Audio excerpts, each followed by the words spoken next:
Kalingap, welcome back to my YouTube channel. Magandang araw po sa lahat. Sa manda ko kayo ng mundo naroon ngayon. At syempre, mega love shoutout po kila Kuya Bal Santos Matubang, Ate Edna Vlogs at Kalingap Rab. At sa lahat po ng mga nasa landing pad, mga deputy, ambassador at Kalingap Scouters na talaga namang walang sawang tumutulong po sa mga taong naghihirap po dyan sa manda ko ng lugar po dyan sa Pilipinas.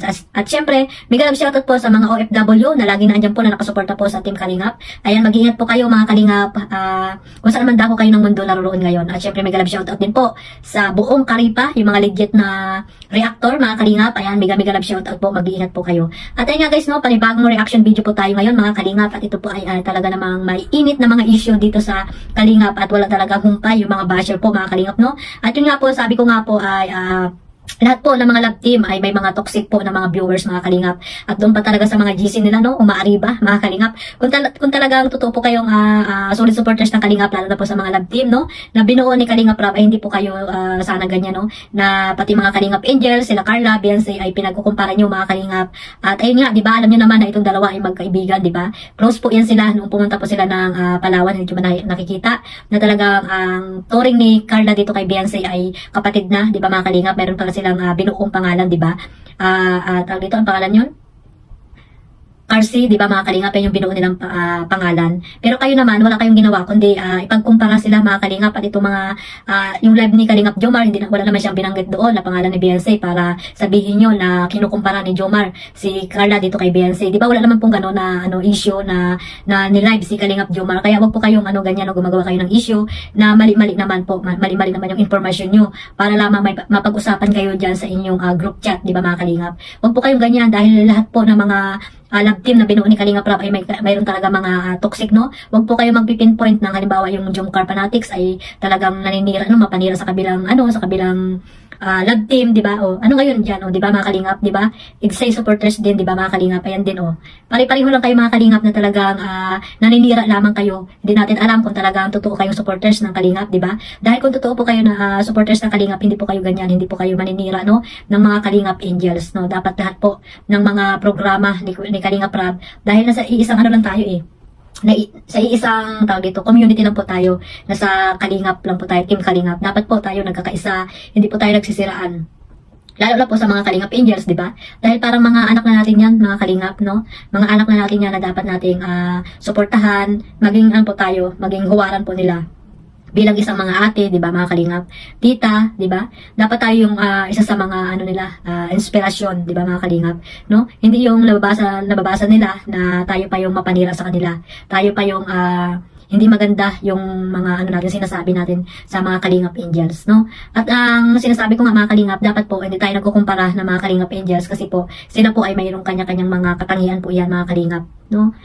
Hindi po porket hindi dumalo si Carla doon sa party ay yan ang sinasabi nyo kung ano-ano na pangit ang mga sinusuot, mga costume, mga ganon. Masyado po kayong yung tawag dito, advance yung mga isip nyo, masyado kayong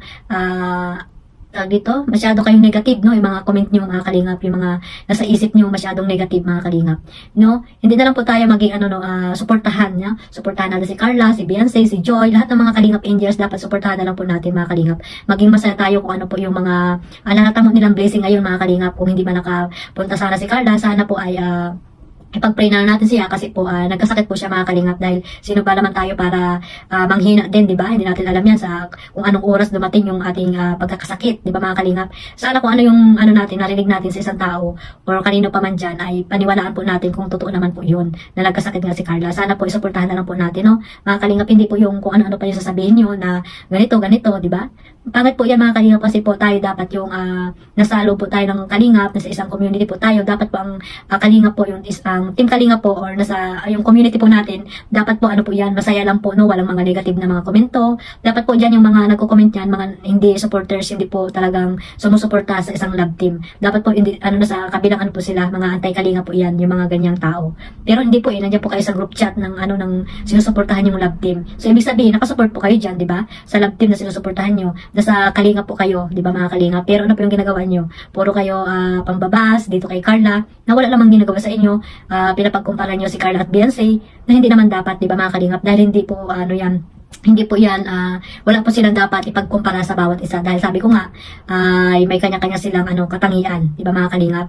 Kung ano man yung nakita natin sa kanila, dapat maging masaya na lang po tayo. Dahil sabi ko nga, parang anak na rin natin sila, di ba?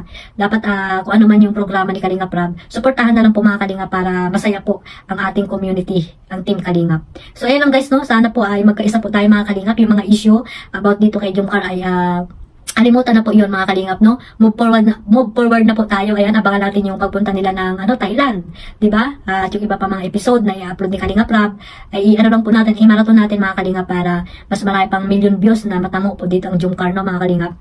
Kasi po alam ko yung mga solid supporters ng Jomcar ay talagang talagang marathoners po yung mga yan, nagpupuyat yan para yung goal nila na magkaroon ng 1 million pa, yung upload ni Kalingap Rab ay talagang ginagawa po nila yan mga kalingap. Sana ganyan din po kayo. Kung talagang solid kayo sumusuporta sa love team na sinusuportahan nyo, sana yan na lang pong isipin nyo, no, magkaroon kayo ng goal na magkaroon ng million views ang inyong mga love team na sinusuportahan. Hindi po yung maninira po kayo ng ibang supporters, di ba? Dahil hindi po natin sila kilala mga kalingap, no? Hindi natin kilala yung bawat isa, kung sino ba talaga yung tunay na mga solid supporters. Kaya ang gawin na lang po natin, ayan, magmarathon na lang mga kalingap, no? At syempre, suportahan natin lahat ng mga upload nila Kalingap Rab, nila Kuya Bal, lalo na kay Kuya Bal, supportahan din po natin, panoorin mga kalingap. Hindi man natin yung talaga minamarathon dahil alam ko may mga love team talaga kayo na pinupukusan na i-marathon. At least po napanood po natin yung mga upload po nila Kalingap Rab ni Kuya Bal, di ba, yung ibang mga charity works nila.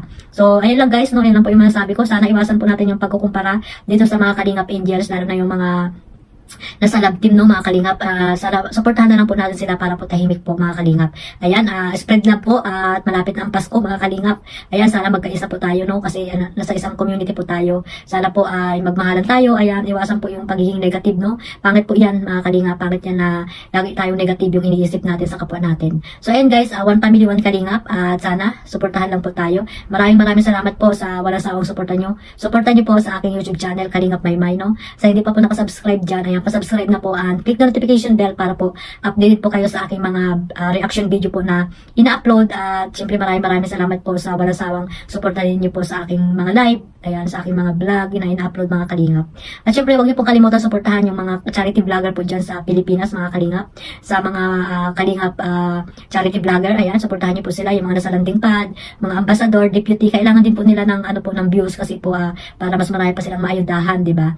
Yung mga nasa landing pad po na binuo ni Kuya Bal, dapat din po natin silang suportahan mga kalingap. So ayun lang guys, maraming salamat po sa lahat. Suportahan natin yung mga totoong nagre-reaction mga kalingap. Huwag po natin suportahan yung mga fake na account na channel. Ayan, i-report po natin yung mga kalingap kasi po yan yung panawagan ni tawag dito ni Ate Edna mga kalingap. Dapat po maging patas po sila at gumawa po sila ng ng video, or halimbawa ay tawag dito, magpa-registered pala sila mga kalingap sa Kalingap para po legal po sila na reactor. Hindi po yung nakaw dito, nakaw doon na mga videos ni Kalingap Rab tapos wala pang 12 hours, 24 hours ay na-upload na po nila agad. Pati po mga fake na mga pages mga kalingap, huwag po natin supportahan yan. I-report po natin mga kalingap para po maging patas naman sila mga kalingap, maghirap din sila, diba? Kaya unfair naman sa aming mga reactor yun na talagang nagre-react ng sumusunod sa rules, diba mga kalingap? So sana yan po ang panawagan ni Ate Edna na huwag natin supportahan yung mga fake na mga reactor. Ayan, kasi talagang sila nangunguna pa sila sa pag-upload agad. So ayun lang guys, maraming salamat po ulit at mabuhay po ang Team Kalingap. God bless us all. Bye-bye.